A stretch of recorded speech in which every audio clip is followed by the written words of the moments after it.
मित्रांनो, काल India weak सोबत जे आपण काही प्रिडिक्शन केलेलं होतं ते एकदम तंतोतंत बरोबर ठरलेलं आहे. आणि आज आपल्याला निफ्टीवरती 250 पॉइंट्सपेक्षा जास्त फॉल जो आहे तो पाहायला मिळालेला आहे. आणि तो फॉल मार्केटमध्ये येऊ शकतो हे आपण काल मार्केट बुलिश असताना प्रिडिक्ट केलेलं होतं आणि ते इंडिया वीक्सवरून केलेलं होतं. तुम्ही तो व्हिडिओ पाहिलेला नसेल तर लॉजिक समजून घेण्यासाठी तो व्हिडिओ सुद्धा तुम्ही एकदा नक्की पहा. आणि इंडिया वीक जे आहे ते इथून थोडंसं वरच्या साईडला गेलेलं आपल्याला पाहायला मिळते आणि अशा पद्धतीचे मार्केटमध्ये पिन येऊ शकते हे आपण मागच्या काही एक्झाम्पल्स वरून जे आहे ते ठरवलेलं होतं आणि त्या पद्धतीची एक चांगली पिन आलेली आपल्याला जे इथं पाहायला मिळत आहे. मला असं वाटतंय सोमवारी मार्केटमध्ये खूप सारे ट्रॅप्स पाहायला मिळणार आहेत. रिटेल ट्रेडरचे जास्त लॉस होण्याचे चान्सेस आहेत. ते मला असं कशावरून वाटतंय, याच्या व्हिडिओमध्ये आपण डिटेलमध्ये जे आहे ते डिस्कस करणार आहोत. माझ्या सोमवारच्या टेक्निकल अनालिसिस सोबत, माझ्या सोमवारच्या इन्स्टिट्यूशनल लेवल सोबत, मॅजिकल लेवल सोबत आणि माझ्या प्रिडिक्शन सोबत. त्यामुळे जर अशा ट्रॅप्समध्ये तुम्हाला अडकायचं नसेल मित्रांनो, तो व्हिडिओ जो आहे तो शेवटपर्यंत पहा. कारण की माझ्या प्रत्येक व्हिडिओमध्ये मी तुमच्यासोबत इन्स्टिट्यूशनल व्हॉल्यूमला जे आहे ते डिकोड करत असतो. नमस्ते मित्रांनो, मी आहे संतोष निकम आणि मी एक सेबी रजिस्टर रिसर्च अनालिस्ट आहे. चला मित्रांनो, सुरुवात करूयात आपल्या आजच्या व्हिडिओ.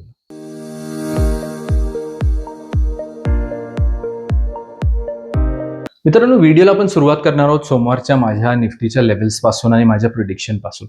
परंतु आपल्याला जर का भविष्य काळामध्ये काय मूव्ज मार्केटमध्ये येऊ शकतात हे जर डिसाईड करायचं असेल किंवा हे जर पाहायचं असेल तर त्याच्यासाठी आत्ता प्रेझेंटमध्ये मार्केटमध्ये काय घडलंय आणि काय पास्टमध्ये घडलंय हे जाणून घेणं खूप जास्त महत्वाचं असतं आणि याच्यावरून आपण उद्याचा मूव्ह काय येऊ शकतो हे ठरवू शकतो. सर्वप्रथम तर तुम्हाला सांगू इच्छितो की आज शुक्रवारी हा व्हिडिओ मी रेकॉर्ड करतोय आणि सोमवारच्या आपण प्रिडिक्शन बद्दल बोलतोय. जर का मार्केटमध्ये मोठी कुठलीही न्यूज आली तर निश्चितपणे त्याचा परिणाम आपल्या प्रिडिक्शनवरती आणि अनालिसिसवरती होऊ शकतो.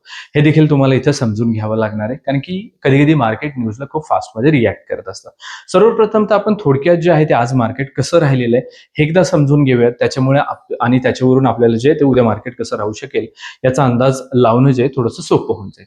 तर आजच्या प्री मार्केट व्हॉल्यूममध्ये आपल्याला 3 प्रामुख्याने लेवल जे आहे ते निघून आलेले होत्या, ज्या की इन्स्टिट्यूशनल लेवल्स आहेत. त्यापैकी पहिली होती 23,748 ची. इथून एक चांगला सपोर्ट त्याने क्रिएट केला आणि निफ्टीमध्ये एक चांगला मूव्ह आपल्याला पाहायला मिळाला. त्याच्यानंतर निफ्टी जी आहे ती इथं खालच्या साईडला आली आणि इथं आपल्याला एक छोटासा स्टॉप लॉस जो आहे तो गेलेला पाहायला मिळतोय, पण तो एक चांगला मूव्ह इथं पाहायला मिळाला. त्याच्यानंतर ज्यावेळेला ही लेवल ब्रेकडाऊन झाली तर एक चांगला मूव्ह पाहायला मिळाला आणि 3 वाजता हा मी स्क्रीनशॉट काढलेला आहे. परंतु ह्या लेवल पासून पहा तुम्ही एक चांगला बाउन्स बॅक, फक्त इथं असं पिन त्याला टच केलं त्यांनी त्या व्हॉल्यूमला आणि निफ्टी जी ती वरच्या साईडला गेलेली आपल्याला पाहायला मिळते. याचाच अर्थ सोमवारपासून ज्या काही लेवल मी तुमच्यासोबत शेअर करतोय इन्स्टिट्यूशनल, ह्याच्या बेसिसवरती आपल्याला चांगले मूव्स जे आहे ते पाहायला मिळाले. प्रामुख्याने चांगले सपोर्ट रेजिस्टन्स त्या लेवलला मार्केटने घेतलेले आपल्याला पाहायला मिळतात आहे. निफ्टी बद्दल जर बोलायचं झालं तर बँक निफ्टी थोडीशी व्हॉलटाईल राहिली, पण निफ्टी पहा इथं एक पिन पॉईंट आपल्याला सपोर्ट घेतलेला पाहायला मिळतोय. 23,670च्या खाली आपण डिस्कस केलेलं निफ्टी जी आहे ती इथं बिअरिश राहू शकते. परंतु जसं की मी प्रत्येक व्हिडिओमध्ये तुमच्यासोबत डिस्कस करत असतो मित्रांनो, की ज्या वेळेला आपण कुठलाही सपोर्ट रेजिस्टन्स बद्दल बोलत असतो त्यावेळेला 5 मिनिटाचे कॅन्डल क्लोजिंगचं इम्पॉर्टन्स असतं.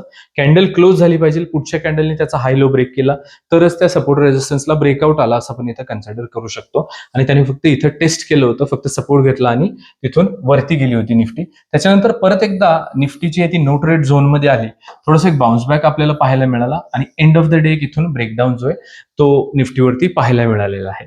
आता compared to Nifty, bank Nifty थोडी जास्त आपल्याला व्होलटाईल जी आहे ती पाहायला मिळत आहे.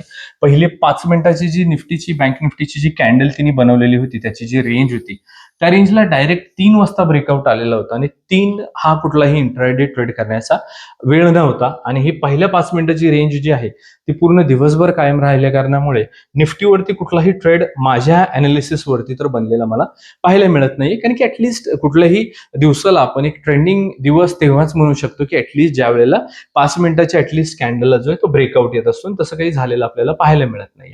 आता उद्या थोडंसं मार्केटचं उद्याचं प्रिडिक्शन काय राहील म्हणजे सोमवारचं ते पाहून घेऊयात टेक्निकल अनालिसिसच्या बेसिसवरती. तर मी तुम्हाला हिस्टोग्राम इथं वीक होत चाललाय आणि त्याच्यामुळे अशा पद्धतीची पिन आज येऊ शकते आणि इंडिया विक्स परत वरती जाऊ शकते, व्होलॅटिलिटी वाढू शकते. अशा पद्धतीचं प्रिडिक्शन मी तुमच्यासोबत केलेलं होतं. 18 ते 20च्या आसपास जे आहे ते आता सध्या इंडिया विक्स आपल्याला पाहायला मिळत आहे आणि ईएमए जे मी इथं प्लॉट केले त्याच्यावरती सुद्धा पाहायला मिळते. याचाच अर्थ मार्केटमध्ये थोडीशी व्होलॅटिलिटी जी आहे ती वाढलेली पाहायला मिळते. आता ज्या वेळेला मार्केटमध्ये व्होलॅटिलिटी वाढते असं ज्या वेळेला आपण बोलतो त्याचा अर्थ काय होतो की मार्केटमध्ये अशा पद्धतीचे सरळ ट्रेंड्स जे आहेत ते एक्सपेक्टेड नाही आहेत आपल्याला सोमवारी. मार्केट असं झिगझॅग करत राहणार आहे आणि ते आजच आपल्याला इंडिया विक्सला पाहून कळतंय. बऱ्याच लोकांना असं वाटतं की अरे मार्केट आज साईडवेज आहे की काय, किंवा मार्केट आज ट्रॅप करतं की काय, परंतु नाही, याचा अंदाज घेऊन आपण ऑलरेडी अंदाज लावू शकतो की आपल्या क्वांटिटीज आपल्याला सोमवारी कमी करायच्या आहेत. कमीत कमी लॉट्सवरती ट्रेड करायचं. ऍटलीस्ट समजा आपण 4 लॉटनी ट्रेड करतोय तर 2 वरतीच यायचं आपल्याला, कारण की मार्केट जे आहे ते सोमवारी जबरदस्त ट्रॅपिंग करणार आहे व्हॉलटिलिटी मार्केटमध्ये वाढल्या कारणामुळे. जर वन साइडेड मार्केटमध्ये व्हॉल्यूम आला, मोठा व्हॉल्यूम आला, तरच कुठल्या तरी एका डायरेक्शनमध्ये ट्रेड जाऊ शकतो आणि हे आपल्याला प्री मार्केटच्या व्हॉल्यूमवरून कळतं आणि तो व्हॉल्यूम तर मार्केट ओपन होण्याच्या अगोदर मी तुमच्यासोबत शेअर करत असतो. आता सध्या पोस्ट मार्केट अनालिसिसमध्ये मला असं वाटतं की सोमवारी मार्केट छोटे मोठे वेव्हज जे आहेत ते क्रिएट करणार आहे.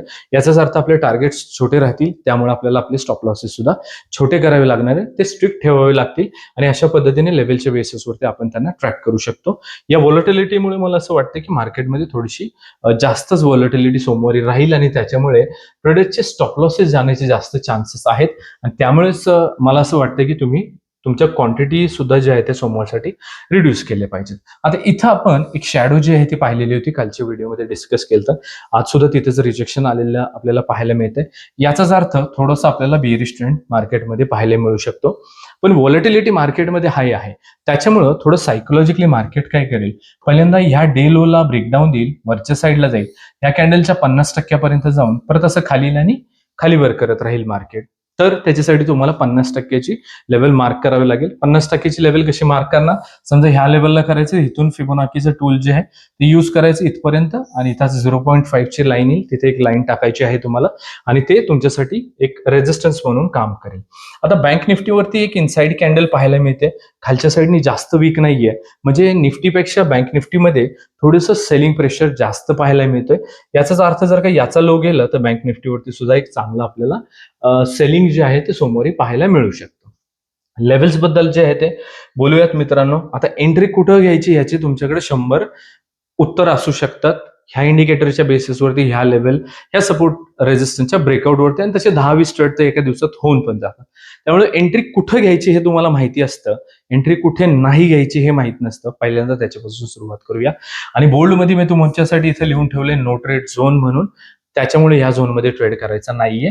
23,600 ते 23,650 हे इम्पॉर्टंट लेवल राहणार आहे आपली निफ्टीसाठीची, ज्याच्यामध्ये आपल्याला ट्रेड करायचं नाहीये, कारण की हा सेलर्सचा एरिया असतो. एक तर याच्यामध्ये जाऊन निफ्टी साईडवेज तरी होऊन जाईल किंवा जास्त व्हॉलटाईल तरी होऊन जाईल, बरोबर दिशेला तुम्ही असाल तर उत्तमच आहे, परंतु याच्यामध्ये स्टॉप लॉसेस जाण्याचे चान्सेस जास्त असतात, त्यामुळे याच्यामध्ये ट्रेड करणं रिस्की आहे. आता ह्या लेवल ज्या काही मी तुमच्यासोबत शेअर करतोय त्या राऊंड अप लेवल्स नाहीये, त्यामुळे ते तुमच्या लक्षात राहत नाहीत. त्यामुळे ह्या सर्व लेवल तुमच्या चार्टवरती असणं गरजेचं आहे. लेवल 4 दोन्ही इंडेक्स सोबतची, दोन्ही साईडची ही इम्पॉर्टंट रिव्हर्सलची लेवल असते, त्यामुळे देखील ह्या लेवल तुमच्या चार्टवरती असणं गरजेचं आहे. या रेजिस्टन्स बद्दल मी बोलत असेल की ह्याच्यावरती निफ्टी बँक निफ्टी बुलिश राहू शकते, तर लक्षात घ्या किमान 5 मिनिटाची कॅन्डल क्लोज झाली पाहिजे. पुढच्या कॅन्डलनी याचा हाय ब्रेक केला तर आपण इथं ब्रेकआउट आला असं कन्सिडर करू शकतो. लेवल्स बद्दल बोलूयात. सर्वात महत्वाची लेवल राहणार आहे 23,600ची शनिवारसाठी, सोमवारसाठीची, ज्याच्या खाली निफ्टी जी आहे ती वीक राहू शकते. 23,526, 23,428, 23,351 आणि 23,247 इथं आपल्या खालच्या साईडच्या लेवल्स राहतील. आता मित्रांनो, आपल्या व्ह्यू प्रमाणे जर का मार्केट नाही चाललं तर लाईव्ह मार्केटमध्ये तर मी दुसरा व्हिडिओ टाकू शकत नाही, त्यामुळे मी याच व्हिडिओमध्ये बॅकअप म्हणून दुसऱ्या साईडच्या लेवल सुद्धा जे आहे अपोजिट डायरेक्शनच्या त्या तुमच्यासोबत शेअर करत असतो. आणि ती लेवल राहणार आहे 23,650ची. याच्यावरती सोमवारी निफ्टी बुलिश राहू शकते. 23,723, 23,808, 23,916 आणि 24,004 इथं आपल्या वरच्या साईडच्या लेवल्स राहतील. आता यानंतर बँक निफ्टी बद्दल जे आहे ते बोलूयात आपण. जास्त लोक बँक निफ्टीवरती प्रीमियम जास्त असल्या कारणामुळे ट्रेड नाही करत, पण तरी देखील एक डायरेक्शन असावी मार्केट कुठल्या साईडला जाऊ शकतं, कारण की बरेच बँक स्टॉक सुद्धा इकडे लिस्टेड आहेत, त्यामुळे आपण यांना देखील डिस्कस करत असतो. नो ट्रेड झोन राहणार आहे 53,730 ते 53,620चा. याच्यामध्ये ट्रेड करायचा नाहीये, कारण की हा ऑप्शन सेलर्सचा एरिया. 53,620च्या खाली बँक निफ्टी वीक राहू शकते. 53,503, 53,374, 53,256 आणि 53,126 इथं आपल्या खालच्या साईडच्या लेवल्स राहतील. तर 53,730च्या वरती बँक निफ्टी बुलिश राहू शकते. 53,867, 54,024, 54,184 आणि 54,324 इथं आपल्या वरच्या साईडच्या लेवल्स राहतील. तर मित्रांनो, आजच्या या व्हिडिओमध्ये आपण निफ्टी आणि बँक निफ्टीच्या समोरच्या माझ्या मॅजिकल लेवल्स आपण डिस्कस केलेले आहेत इन्स्टिट्यूशनल व्हॉल्यूम सहित. अशाच पद्धतीचे इन्स्टिट्यूशनल कॉन्सेप्ट्स मी तुमच्यासोबत जे आहे ते शेअर करत असतो माझ्या व्हिडिओच्या माध्यमातून. त्यामुळे जर तुम्ही अजून चॅनलला सबस्क्राईब नसेल केलेलं तर नक्की करा. माझे व्हिडिओज तुम्हाला आवडत असतील तर कमेंट करून नक्की सांगा. तुमचा समोरचा काय मार्केटचा व्ह्यू राहणार आहे तो देखील माझ्यासोबत नक्की शेअर करा. Thank you so much.